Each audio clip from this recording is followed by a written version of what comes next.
Muy buenos días, amigos. Continuamos con el ciclo de anemia y hoy vamos a hablar acerca de las anemias megaloblásticas, como se les llama por una característica común a ellas y que es la presencia de células gigantes inmaduras.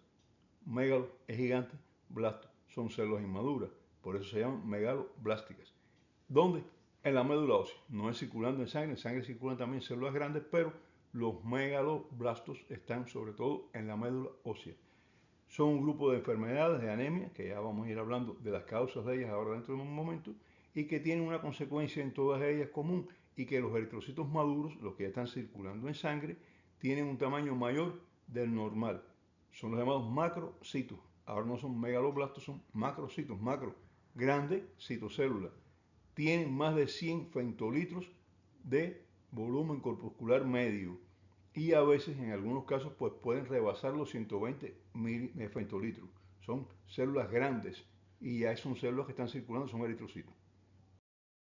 La causa fisiopatológica de estas anemias es la deficiencia de uno de estos dos sustancias que son coenzimas, la vitamina B12 o el ácido fólico, que es la llamada vitamina B9, aunque siempre hablamos de ácido fólico, no hablamos de vitamina B9. Las dos son coenzimas, son necesarias para sintetizar una serie de compuestos que incluyen la síntesis de purina y pirimidinas que forman los nucleósidos del ADN. O sea, sin vitamina B12, sin vitamina B9, ácido fólico, pues la formación del ADN, la síntesis de ADN, de los compuestos que van a formar el ADN, de las purinas y pirimidinas, es más lenta, es más pobre, y entonces no se puede formar adecuadamente el ácido desoxirribonucleico, donde está el código genético, y la consecuencia de esto son núcleos grandes. Cuando una de las células, cuando en una célula le falta uno de estos dos productos, pues entonces la síntesis de ácido desoxirribonucleico disminuye y aparecen células con núcleos grandes, células nucleadas grandes dentro de la médula, los llamados megaloblastos, células no maduras todavía y con un núcleo muy grande, porque es un núcleo donde hay dificultades para la síntesis del ácido desoxirribonucleico. Ninguna de estas dos enzimas, de estas dos vitaminas, coenzimas porque actúan ayudando a las enzimas a sintetizar todos estos productos, pues ninguna de estas dos vitaminas es sintetizada en el organismo, no se produce por el organismo. Tienen que ser adquiridos a partir de los alimentos de la dieta y en el caso de ácido fólico también hay una producción intestinal por parte de las bacterias que es bastante grande. Por tanto, la vitamina B12 todavía en la dieta, el ácido fólico una parte está en la dieta, la otra parte es formada por las bacterias que están en el intestino. Ambos compuestos actúan como coenzimas, ya lo dijimos, ayudan a las enzimas a realizar sus funciones y su deficiencia no impide la formación de ácido desoxirribonucleico, pero la dificulta. Además influyen en el metabolismo de la homocisteína. Esto es muy importante porque la homocisteína, que no se habla de ella prácticamente, es un aminoácido que su aumento sea relacionado con daño en la pared arterial y aterosclerosis. Muchos dicen que el daño de la pared arterial por aterosclerosis está muy relacionado con el aumento de los niveles de homocisteína en las células de la pared arterial, sobre todo en las células que están en el endotelio vascular, y que eso produce una serie de cambios químicos importantes que van a llevar a lesiones endoteliales y a lesiones de la pared arterial que facilitan la aterosclerosis. Homocisteína. La metionina se une a una molécula de ATP, de adenosíntrifosfato, para obtener energía. Sobre ellas, esta unión va a actuar la enzima MAT que la libera de un grupo metilo, es decir, libera un grupo metilo de ella y transforma la metionina en homocisteína. La homocisteína es un aminoácido no esencial que se ha comprobado que valores elevados de este aminoácido de homocisteína son un factor de riesgo para varias enfermedades, entre ellas aterosclerosis, enfermedad de Alzheimer, las demencias, Parkinson y epilepsia.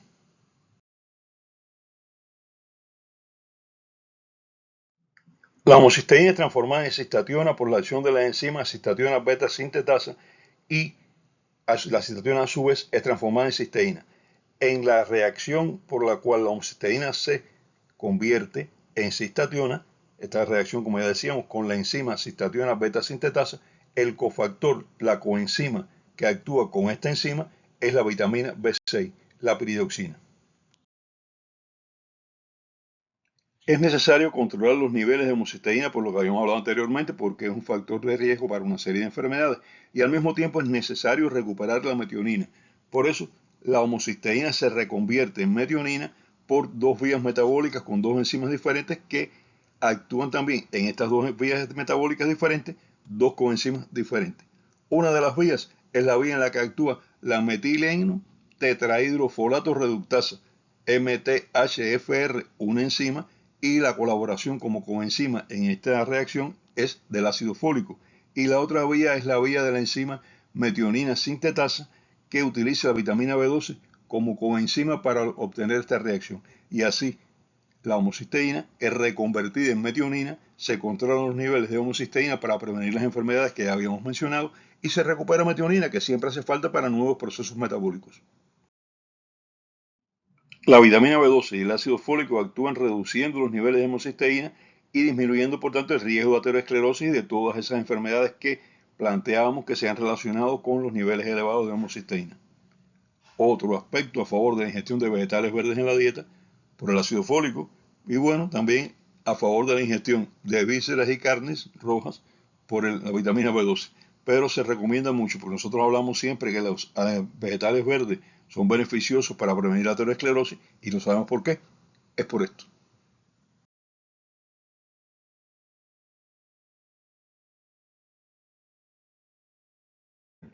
Por tanto, deficiencia de B12 y deficiencia de ácido fólico pueden favorecer la aparición de daño en las paredes de las arterias y pueden facilitar la aparición de aterosclerosis. Por eso muchas veces los hipertensos, ya que tienen una hipertensión mantenida de tiempo, le mandan un poquito de ácido fólico, eso no hace daño. Pero si usted tiene una dieta rica en vegetales, sobre todo en hojas verdes, pues entonces no tiene que tomar ningún comprimido de ácido fólico. Ahí está el ácido fólico en los vegetales. El tetrahidrofolato, ácido fólico, una forma de ácido fólico del tetrahidrofolato, se transforma en 5,10-metileno tetrahidrofolato, que es una coenzima muy importante para la síntesis de los ácidos nucleicos que forman el ácido desoxirribonucleico, el ADN. El 5,10-metileno tetrahidrofolato es convertido en 10-metil-tetrahidrofolato por la acción de la enzima metileno tetrahidrofolato reductasa, proceso en el cual la vitamina B6 actúa como coenzima y el NAT va a donar hidrogeniones.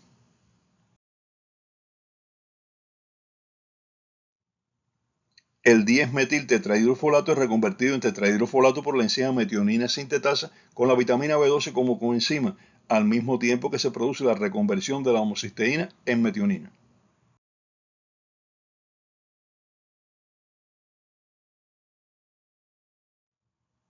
La metionina actúa en la síntesis de otros aminoácidos y de lípidos, entre ellos los que forman la vaina de mielina de los nervios periféricos y otros que están presentes en el sistema nervioso central. La vitamina B12 participa en la reconversión del 10-metil-tetrahidrofolato en tetrahidrofolato, con lo que interviene en el proceso de síntesis del ADN. Así vemos que tanto el ácido fólico como la vitamina B12 intervienen en el proceso de síntesis de ácido desoxirribonucleico y que la vitamina B12 además participa en la formación de la vaina de mielina y de otros lípidos que tienen relación con diferentes enfermedades.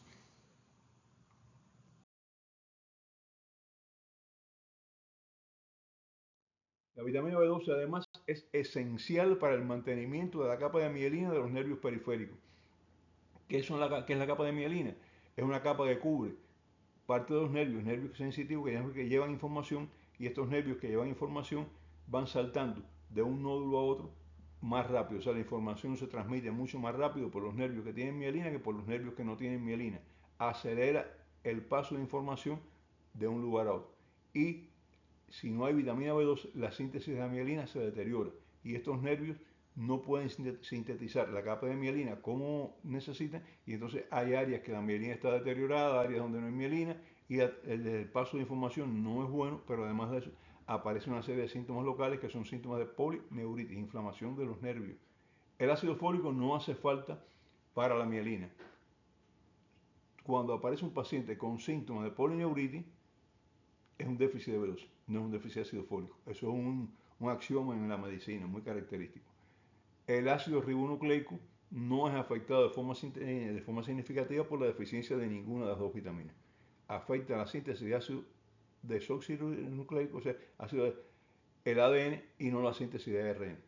La deficiencia de cualquiera de los dos va a originar núcleos celulares inmaduros y grandes, pero no afecta el citoplasma. El citoplasma está igualito, eso no se va a alterar en nada. Y estas son las células características que hablamos de ellas. Comencemos por el metabolismo de ácido fólico. El precursor de ácido fólico es un compuesto presente en muchos alimentos vegetales como legumbres y vegetales de hoja verde, cereales fortificados, frutos secos, etc. A la llegada de estos alimentos al intestino, es hidrolizado en su forma activa por las bacterias intestinales y así puede pasar al interior del cuerpo y ser utilizado en el metabolismo. O sea, es una interacción con la acción de las bacterias intestinales para que pueda ser absorbido y pueda actuar en el organismo.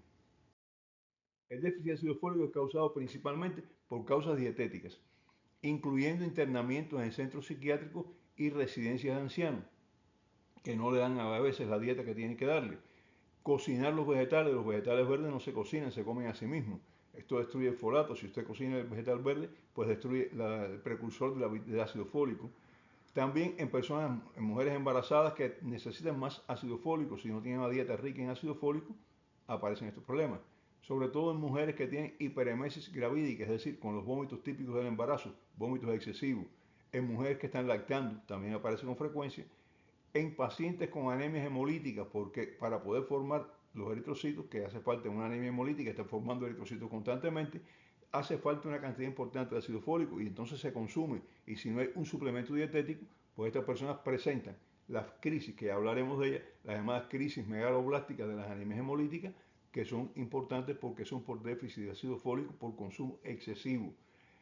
En algunos casos también por malabsorción, hay una deficiencia de ácido fólico porque no puede absorberse, porque algunos medicamentos dificultan también el uso o la absorción de ácido fólico. Por ejemplo, ahí tenemos la primetamina, el omeprazol, que dificulta la absorción de ácido fólico, algunos antiepilépticos, el metrotexato, la sulfa, que mata las bacterias e impide que las bacterias puedan trabajar, actuar sobre los precursores de ácido fólico, el trimethoprim, que hace lo mismo. Otras causas, ya menos frecuentes, la enteritis regional, enfermedad de Crohn, también puede causar una deficiencia de ácido fólico, el alcoholismo, con dietas inadecuadas, sobre todo el paciente alcohólico que no hace una dieta adecuada, sobre todo los no vegetarianos, porque nosotros necesitamos vegetales. Los vegetales son los que tienen ácido fólico. Necesitamos carne también.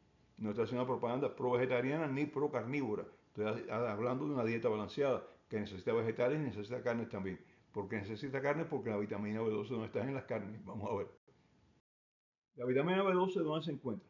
Alimentos en forma de coenzima ligada a proteínas. La vitamina B12 está ligada a proteínas en todos los alimentos que la contienen. En el estómago, ¿qué hace el ácido gástrico? Actúa, la libera de la unión con las proteínas. Por eso cuando hay deficiencia de ácido gástrico hay problema con la absorción de B12, porque la B12 ligada a la proteína no puede ser absorbida. El ácido gástrico la separa de las proteínas y entonces ella se va a ligar a una proteína que tiene una alta afinidad para el transporte de la cianocobalamina, que es la vitamina B12, se llama proteína R, que se segrega en la saliva y se segrega también en el jugo gástrico. La proteína R se une a la vitamina B12 y pasa hacia el duodeno. Y en el duodeno entonces se degrada la proteína R por las enzimas proteolíticas, enzimas que destruyen proteínas que están en el duodeno, pues entonces la proteína R es destruida. Y esa cianocobalamina, esa vitamina B12, se va a unir a una sustancia que produce también el estómago y que se llama factor intrínseco. Y el factor intrínseco combinado con la vitamina B12 es el que va a ser absorbido por el organismo, por el intestino. En el ilio, otra cosa importante, la vitamina B12 se absorbe en el ilio, en la parte más extrema del intestino delgado, no en la parte inicial. La cianocobalamina es producida por bacterias, pero no las bacterias que tenemos en el intestino. Es producida por bacterias que sobre todo viven en la tierra. La comen los animales herbívoros, los que comen hierbas, porque esas bacterias están abajo en la tierra, entonces la vitamina B12 está ahí mismo, junto a esta hierba. Los animales comen las hierbas que tienen vitamina B12 producida por las bacterias del suelo y la almacenan en órganos parenquimatosos. Se almacena mucho en el hígado y en algunos otros órganos como riñones, etc. Y se almacena también en la carne. Por eso les decía que una dieta sin carne, pues no es una dieta rica en vitamina B12, una dieta muy pobre en vitamina B12, por no decir sin vitamina B12. Se almacena generalmente 10 miligramos por cada 100 gramos de carne. Lácteos y yema de huevo contienen entre 1 y 10 miligramos por 100 gramos de lácteos o de yema de huevo. A veces decimos, hay una gran cantidad de vitamina B12 en los huevos, en la yema de huevo. No, señor. Hay vitamina B12 en la yema del huevo, no una gran cantidad. La gran cantidad de vitamina B12 está en las carnes y sobre todo en algunas carnes de vísceras, en las carnes de vísceras sobre todo. Los vegetarianos estrictos, las personas que nada más consumen vegetales, y los vegetarianos que además consumen huevo y leche, no cubren sus necesidades diarias. Les falta vitamina B12 y por eso necesitan suplementos de vitamina B12 para para no tener una anemia megaloblástica. Causas más frecuentes de falta de vitamina B12, ¿cuáles son? Primero, la dieta insuficiente en las personas que no comen carne, ¿no? Unos porque no quieren, otros porque no pueden. Vamos a hablar también así. La malnutrición, las personas vegetarianas, en enfermedades del estómago con gastritis atrófica, deficiencia de ácido clorhídrico. ¿Por qué? Porque esta deficiencia de ácido clorhídrico hace que la vitamina B12, la cianocobalamina, siga unida a las proteínas que la transportan y no se separe de ellas y por tanto no pueda ser absorbida. La gastritis atrófica, porque la gastritis atrófica tiene además falta, deficiencia del factor intrínseco. El factor intrínseco es imprescindible para la absorción. La vitamina B12 tiene que ser absorbida unida al factor intrínseco.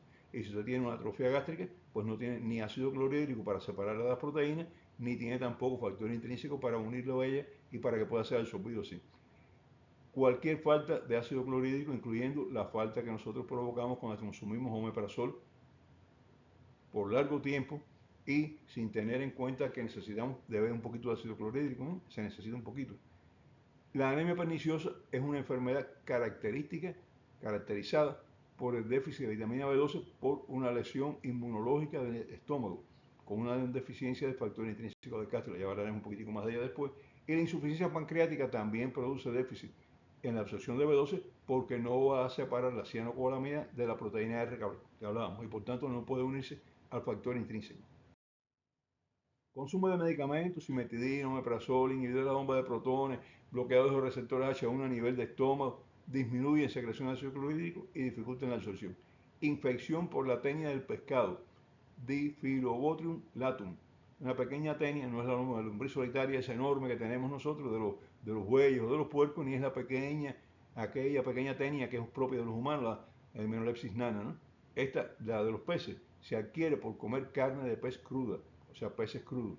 Cuidado con los peces, en la carne de peces que están consumiendo, porque a veces puede tener dentro de ella los quistes que van a desarrollar tenia del pez dentro de nosotros. Esta tenia del pescado interfiere en la absorción de B12 y también puede producir una anemia megaloblástica. Hay síndromes que causan disbacteriosis intestinal, síndromes que afectan las bacterias del intestino y pueden producir también trastornos de absorción. Hay trastornos de la mucosa intestinal con malabsorción. La cirugía intestinal, cuando una persona sufre cirugía de estómago y le quitan una parte de su estómago, pues ya no va a producir ni factor intrínseco ni ácido clorhídrico. Pero si la cirugía no es estómago lo que afecta es el ilio, intestino delgado, pues entonces no va a absorber la vitamina B12. Por eso las grandes cirugías abdominales que incluyen estómago o ilio son causa de déficit de vitamina B12. Las fístulas, enfermedades digestivas que cursan con fístulas, pues entonces puede ser que el compuesto con vitamina B12 pasa hacia el colon y no sea absorbido en el ilio porque pasa con mucha rapidez y pasa poca cantidad por el ilio. Eso puede pasar también. Medicamentos también como la metformina, la colestiramina, la colchicina, la neomicina, también dificultan la absorción de vitamina B12. El cáncer de ciego, ¿por qué? Porque el cáncer de la parte inicial del intestino grueso dificulta la motilidad del ilio, hace que todo pase mucho más rápido por ahí y entonces no da tiempo a que sea absorbido adecuadamente la vitamina B12. No hay una buena absorción de vitamina B12. Yo siempre le decía a mis alumnos, cuando usted ve un paciente con un trastorno, una anemia megaloblástica por vitamina B12, busque estómago y busque ciego.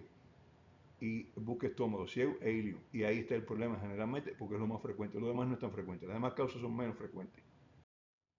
Existen anemias megaloblásticas que no están causadas por deficiencia de folato, de ácido fólico, ni de vitamina B12. Todas son poco frecuentes y todas están relacionadas con enfermedades congénitas. Bueno, mis amigos, hemos llegado al final de hoy y como hemos llegado al final de hoy, hasta el próximo programa.